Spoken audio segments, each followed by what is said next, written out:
नमस्कार दोस्तों, आपका स्वागत है आज 2 जुलाई 2025 उन खबरों की दुनिया में जहां मिलती हैं रोज की 10 सबसे बड़ी, सबसे भरोसेमंद और सबसे जरूरी खबरें, वो भी बिना टाइम वेस्ट किए, एकदम सही जानकारी के साथ। अगर आपको भी लगता है कि न्यूज सिर्फ टीवी पर शोर नहीं, बल्कि आपके ज्ञान और जागरूकता का जरिया होनी चाहिए, तो अभी एक छोटा सा काम कर दीजिए, वीडियो को लाइक कर दीजिए।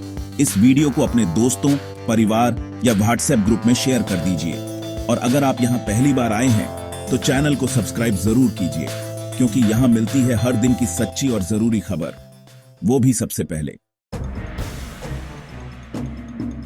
और अब आपकी बुद्धि का टेस्ट, एक मजेदार जीके सवाल। भारत में पहली बार बंकर बस्टर बम किस संगठन द्वारा बनाया जा रहा है? A ISRO, B HAL, DRDO, D NAL। सही जवाब नीचे कमेंट में बताइए, और जिनका जवाब सही होगा उन्हें मिलेगा हमारा स्पेशल शाउट आउट और एक डिजिटल सर्टिफिकेट अगले वीडियो में। तो अब बिना देर किए शुरू करते हैं आज की 10 सबसे जरूरी खबरें। आरसीबी को बेंगलुरु भगदड़ के लिए जिम्मेदार ठहराया गया है। केंद्रीय प्रशासनिक न्यायाधिकरण ने 4 जून की बेंगलुरु भगदड़ के लिए आरसीबी यानी रॉयल चैलेंजर्स बैंगलोर को दोषी पाया है। टीम ने बिना पुलिस अनुमति के सोशल मीडिया पर विजय जुलूस की घोषणा कर दी थी, जिससे लाखों दर्शक एकत्रित हो गए। भगदड़ में 11 लोगों की मौत और दर्जनों घायल हुए थे। न्यायाधिकरण ने आरसीबी पर जुर्माना लगाने और पीड़ितों को मुआवजा देने का आदेश दिया है। इस फैसले के बाद दिग्गज फ्रेंचाइजी को अपने आयोजनों में सुरक्षा प्रक्रियाएं और कड़े SOP लागू करने होंगे। बढ़ते हैं अगली खबर की तरफ। सुप्रीम कोर्ट ने कर्मचारियों के लिए आरक्षण नीति लागू की है। पहली बार सुप्रीम कोर्ट ने अपने जज और स्टाफ के लिए औपचारिक आरक्षण नीति को मंजूरी दे दी है। अब इस नीति के तहत अनुसूचित जाति, अनुसूचित जनजाति और OBC श्रेणियों को भी न्यायालय में समान अवसर मिलेंगे।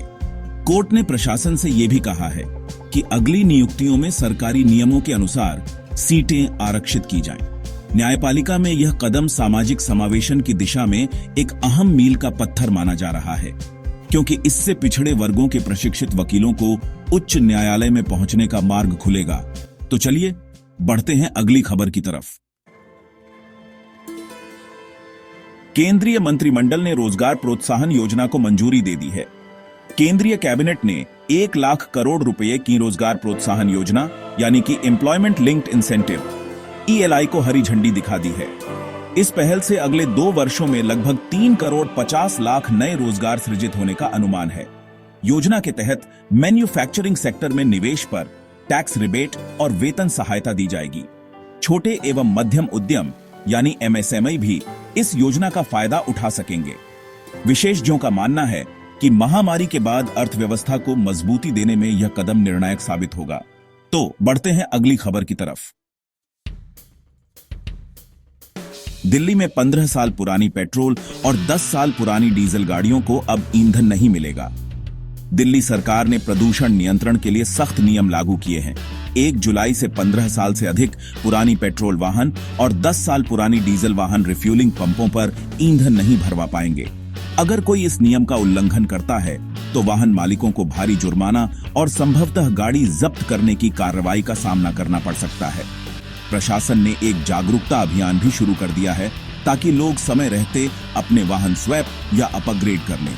इसका मुख्य मकसद दिल्ली की जहरीली हवा से निजात पाना और स्वास्थ्य पर पड़ने वाले दुष्प्रभावों को कम करना है।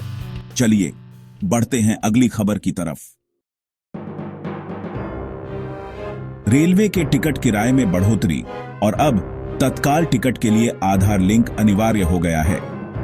भारतीय रेलवे ने 1 जुलाई से टिकट किराए में मामूली वृद्धि की है। शहरी मेल और पैसेंजर ट्रेनों में करीब 2%, वहीं एक्सप्रेस ट्रेनों में 3% तक का इजाफा किया गया है। इसके साथ ही तत्काल टिकट बुकिंग के लिए आपके IRCTC खाते को आधार से लिंक करना अब जरूरी हो गया है। 15 जुलाई से टिकट बुक करने पर आधार OTP की भी आवश्यकता होगी। रेलवे का कहना है कि इससे टिकट बुकिंग प्रक्रिया पारदर्शी होगी और लाभार्थी की सही पहचान सुनिश्चित हो सकेगी। यात्रियों की सुविधा के लिए चैटबॉट और कस्टमर केयर नंबर से भी सहायता मिलेगी। तो चलिए बढ़ते हैं अगली खबर की तरफ। अब नए PN कार्ड के लिए आधार सत्यापन अनिवार्य कर दिया गया है। 1 जुलाई से इनकम टैक्स विभाग ने नए पीएन कार्ड जारी करने में आधार ऑथेंटिकेशन को जरूरी बना दिया है। आवेदनकर्ता को पीएन फॉर्म में आधार नामांकन नंबर दर्ज करके ओटीपी सत्यापन पूरा करना होगा। दरअसल यह कदम पहचान चोरी और फर्जी खातों पर रोक लगाने के लिए उठाया गया है। फाइनेंशियल संस्थान और मोबाइल नंबर वेरिफिकेशन के बाद ही पीएन जारी होगा। विशेषज्ञों का मानना है कि इससे टैक्स बेस बढ़ेगा और काले धन की सफाई में भी मदद मिलेगी। तो चलिए बढ़ते हैं अगली खबर की तरफ। राजस्थान के जयपुर में भारी बारिश के कारण कई इलाकों में जल भराव की स्थिति बन गई है। जयपुर समेत पूर्वी राजस्थान में तेज बारिश के चलते कई मुख्य रास्ते पूरी तरह से जलमग्न हो गए हैं। स्कूल और कॉलेज 2 घंटे देरी से खुले हैं और ट्रैफिक पुलिस ने ऊंचे मार्गों का इस्तेमाल करने का सुझाव दिया है। नागरिकों से जल निकासी संबंधी सावधानियां बरतने की अपील की गई है। मौसम विभाग ने अगले 48 घंटों तक बारिश जारी रहने की संभावना जताई है। नगर निगम की टीमें ड्रेनेज साफ करने में जुटी हैं। वहीं बिजली विभाग ने ट्रिपिंग से बचने के लिए अलर्ट जारी किया है। तो बढ़ते हैं अगली खबर की तरफ। मध्य प्रदेश में मुख्यमंत्री की बड़ी घोषणाएं सामने आई हैं और ट्रांसफर लिस्ट भी जारी कर दी गई है। आज मुख्यमंत्री ने शिक्षा, स्वास्थ्य और प्रशासनिक सेवाओं में एक नया सुधार पैकेज लॉन्च किया है। इसमें शिक्षकों के त्वरित प्रमोशन, अस्पतालों में 24 घंटे इमरजेंसी किट और ग्राम पंचायतों में वायरलेस क्लिनिक जैसी योजनाएं शामिल की गई हैं। इसके साथ ही आईएएस और आईपीएस अफसरों की नई ट्रांसफर लिस्ट भी जारी हुई है, जिसमें राजधानी भेजे गए अधिकारियों की टोकन संख्या 15 बढ़ा दी गई है। विपक्ष ने इन फैसलों का स्वागत तो किया है, लेकिन साथ ही आलोचना भी शुरू हो गई है कि कहीं ये घोषणाएं सिर्फ चुनावी पैंतरा तो नहीं है। चलिए बढ़ते हैं अगली खबर की तरफ। अमेरिका भारत व्यापार समझौते को अंतिम रूप देने की तैयारी चल रही है। व्हाइट हाउस की प्रेस सचिव कैरोलिन लेविट ने पुष्टि की है कि अमेरिका और भारत के बीच एक प्रमुख व्यापार समझौते को अंतिम रूप दिया जा रहा है। इस समझौते में दोनों देशों के कृषि, टेक्सटाइल, फार्मा और आईटी सेक्टर पर टैरिफ कटौती और डेटा फ्लो प्रोटेक्शन शामिल है। सूत्रों के मुताबिक अगले सप्ताह व्यापार मंत्रियों के स्तर पर औपचारिक दस्तावेजों पर हस्ताक्षर होंगे। विशेषज्ञों का मानना है कि इससे द्विपक्षीय व्यापार अगले 6 महीने में 20% तक बढ़ सकता है। चलिए बढ़ते हैं अगली खबर की तरफ। आज मंगलवार को शेयर बाजार में दबाव के बाद अच्छी तेज खरीदारी देखने को मिली है। सेंसेक्स ने 210 अंक की तेजी के साथ 83,816 का नया उच्च स्तर छू लिया। वहीं निफ्टी 64 अंक ऊपर 25,581 पर बंद हुआ। बैंकिंग, आईटी और ऑटो सेक्टर के शेयरों में सबसे अधिक उछाल आया है।